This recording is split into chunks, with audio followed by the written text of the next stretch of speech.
The wine glass shattered against the wall behind me, red liquid staining my white dress like blood.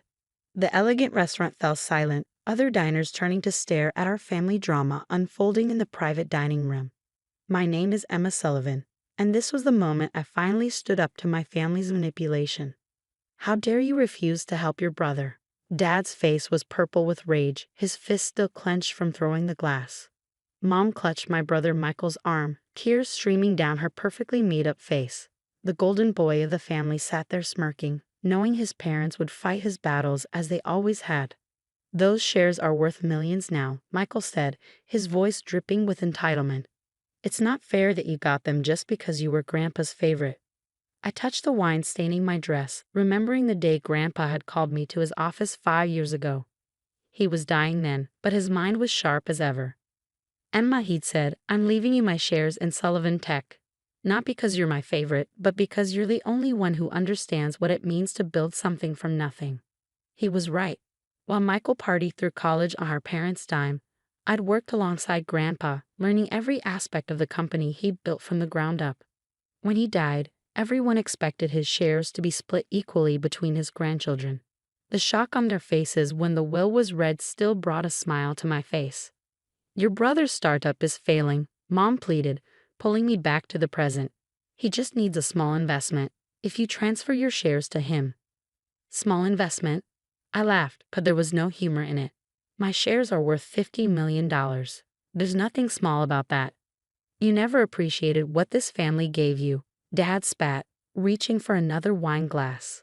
A waiter wisely removed the bottle from the table. Everything was handed to you on a silver platter, and now you won't even help your own brother. The irony of his words hit me like a physical blow. Handed to me? I'd spent my college years working part-time at Sullivan Tech, starting in the mailroom. Every summer while Michael vacationed in Europe, I was learning coding, attending business meetings, earning Grandpa's respect. After graduation, when Michael started his string of failed ventures, I was putting in 80-hour weeks, helping transform Sullivan Tech from a regional player to a national powerhouse. Handed to me?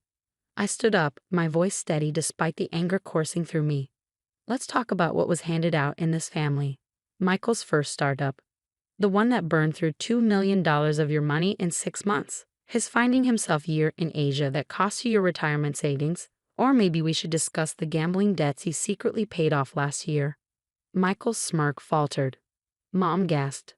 How did you? I know everything. I cut her off. I'm on the board of Sullivan Tech now, remember? I see all the loans, all the withdrawals, every desperate attempt to fund Michael's mistakes. Did you really think I wouldn't notice? That's different, Dad blustered, but I could see the fear in his eyes. We're family. We help each other. Family? I picked up my purse, pulling out my phone. You haven't been family to me since Grandpa died. I was just a backup plan, a safety net for your precious son. But that ends tonight. I showed them my phone screen, displaying an email I'd sent an hour ago. I've called an emergency board meeting for tomorrow morning. I'm sure you'll find the agenda interesting. What are you talking about? Michael's voice cracked, his confidence finally slipping. Check tomorrow's news, I said, turning to leave. Oh, and Michael. Happy birthday. Consider this my gift to you, a chance to finally stand on your own feet. As I walked out of the restaurant, I heard Mom calling my name, Dad cursing, and Michael demanding to know what I'd done. But I didn't look back. Tomorrow, they'd learn that I'd spent the last year quietly buying up additional shares in Sullivan Tech. Tomorrow, they'd discover that I now controlled 51% of the company. Tomorrow, they'd realize that their perfect son's safety net was gone. I got into my car, finally allowing myself to shake as the adrenaline wore off. My phone buzzed with angry messages, but I ignored them all except one, from my assistant confirming that everything was ready for tomorrow's meeting. It's done, I texted back. Make sure the press release goes out at 9 a.m. sharp. Grandpa had always said that success was the best revenge. Tomorrow, I prove him right once again. The next morning, I sat in my office at Sullivan Tech, watching the chaos unfold. The press release had gone out exactly at 9 a.m. Sullivan Tech announces major restructuring. Board votes to end all personal loans to former executives and their families. My phone hadn't stopped ringing since. Mom had left 12 voicemails, each more hysterical than the last. Dad's messages had devolved from threats to desperate pleas. Michael, predictably, was alternating between rage and attempts at manipulation. Miss Sullivan. My assistant Sarah poked her head in. Your parents are in the lobby. Security wants to know how to proceed. I checked my watch, 10:15 a.m. Earlier than I expected, but I was ready. Let them up. And Sarah, start the recording. 5 minutes later, my office door burst open. Dad stormed in, his face even redder than last night. Mom followed, clutching her designer handbag like a shield. How could you do this to us? Mom's voice trembled. To your own family? I leaned back in my chair, Grandpa's chair, and gestured to the seats across from me. Please sit. We should discuss this professionally. Professionally? Dad exploded. You've frozen all our accounts. The credit cards, the loans, everything. Not your accounts, I corrected calmly. Company accounts that were being misused for personal expenses. The board agreed unanimously that it had to stop. We're your parents. And this is a publicly traded company, not a family piggy bank. Do you know what the shareholders would say if they knew how much money you funneled to Michael's failed ventures? Mom sank into a chair, her face pale. But Michael's new startup, he needs that funding. He's counting on it. Michael needs to learn to stand on his own feet, just like I did. This is about last night, isn't it? Dad's voice turned wheedling. We were all upset, things got out of hand. But we can fix this, Princess. Just unfreeze the accounts and we'll forget it ever happened. I pulled out a folder and slid it across the desk. These are the records of every loan, every withdrawal, every penny that's been diverted to Michael over the past 5 years. Total amount, $23.7 million. They stared at the numbers in shock. I continued. The board has voted to recall all outstanding loans. You have 30 days to begin repayment. Repayment. Mom's voice rose to a shriek. We can't possibly. We don't have that kind of money. Then I suggest you start selling assets. The vacation house in Aspen might be a good start. Or Michael's collection of luxury cars. Dad's face turned purple again. You ungrateful little. After everything we've done for you. Everything you've done for me? I stood up slowly. Let's talk about that. When I graduated college, you forgot to come to the ceremony because Michael had a hangover. When I made VP at 25, you missed the announcement because you were bailing Michael out of another failed investment. When Grandpa died, you were too busy consoling Michael about his lost inheritance to even check if I was okay. That's not fair, Mom protested weakly. No, what's not fair is watching you drain this company, Grandpa's legacy, to enable Michael's irresponsibility. That ends today. My phone buzzed. A text from Sarah. Michael's here. Right on cue, my brother burst into the office, waving his phone. Have you seen what she's done? He shouted at our parents. The investors for my new tech startup just pulled out. They saw the press release and canceled everything. I smiled. Imagine that. Investors getting nervous about backing someone with a history of failed ventures and no actual business experience. You planned this. He lunged toward my desk, but security had followed him in. They grabbed his arms, holding him back. Remove him, I ordered. And escort our parents up too. They don't have authorization to be here anymore. You can't do this. Michael struggled against the guards. Mom, Dad, tell her she can't do this. But I could see it in their faces. They finally realized they had no power here anymore. As security led them out, I called after them. The board meets again next week. We'll be discussing the company's legal options for recovering misappropriated funds. I suggest you all get lawyers. After they were gone, I sank back into my chair, emotionally drained but satisfied. Sarah brought me a coffee and a small smile. Your grandfather would be proud, she said quietly. I touched the photo of Grandpa on my desk, remembering his last words to me.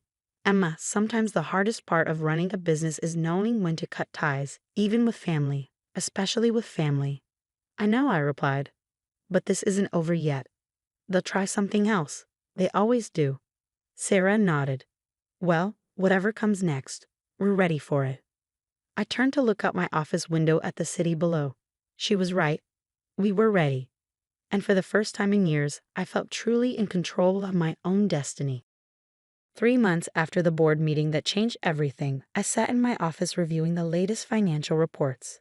The company's stock had risen 30% since we cleaned up the books and stopped the familial bleeding of resources. But my family predictably hadn't gone quietly into the night. First came the media campaign.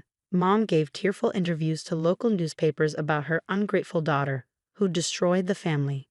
Michael played the victim on social media, painting himself as an innovative entrepreneur crushed by corporate greed.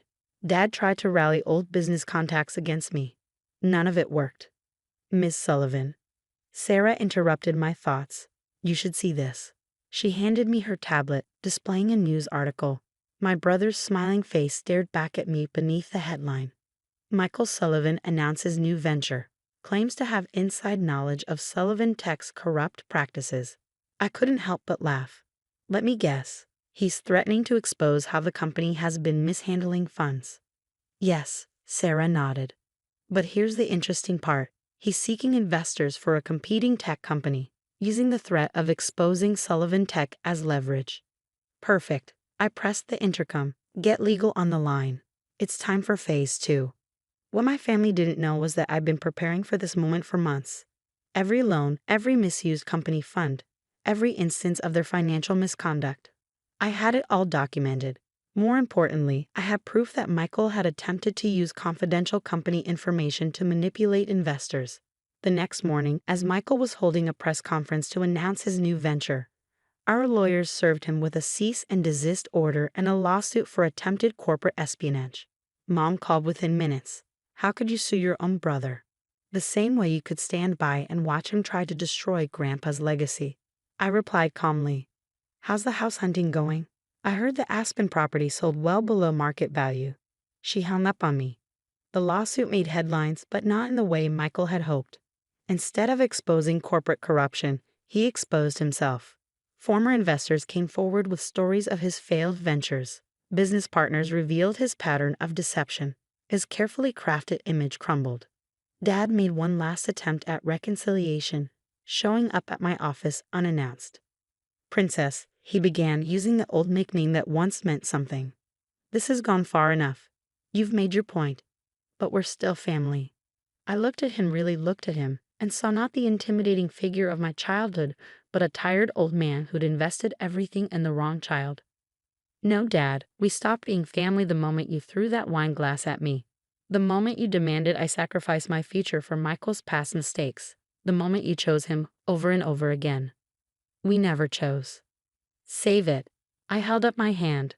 The lawsuit against Michael proceeds. The loan repayment schedule stands. And if any of you try to contact me again outside of legal channels, I'll release everything. Every document, every record, every piece of evidence I have. Are we clear? He left without another word. A week later, I received an unexpected letter. It was from my grandfather's old attorney, dated 5 years ago, to be delivered after certain conditions were met. Dear Emma, it read, if you're reading this, you've finally done what I always knew you could, taken control not just of the company, but of your own destiny. Your family will call you cruel, ungrateful, heartless. But remember this, true leadership isn't about being liked. It's about doing what's necessary, even when it hurts. I didn't leave you the shares because you were my favorite. I left them to you because you understand that a legacy is something you build, not something you spend. I'm proud of you, little one. Always have been. Love, Grandpa. I wiped away tears I hadn't realized were falling. That evening I walked through the Sullivan Tech offices, seeing it with new eyes. Employees nodded respectfully as I passed. There was no more whispered drama about the Sullivan family, no more speculation about which of Michael's ventures would drain resources next. Sarah met me at my office door. The board's quarterly report is ready. Profits are up 40% since the restructuring. Send copies to our shareholders, I pause, and one to my parents' house. They should see what the company can do without dead weight. She smiled knowingly. Already done. Looking out over the city lights, I thought about legacy, not just Grandpa's, but my own. Michael had wanted success handed to him. Our parents had enabled his entitlement. But true success, like respect, had to be earned. I picked up Grandpa's photo from my desk. We did it, I whispered. We protected your legacy, and I built my own. My phone buzzed, another news alert about Michael's failing lawsuit. I turned off the phone without reading it. Some chapters needed to stay closed. The future was calling, and for once I could answer without looking back.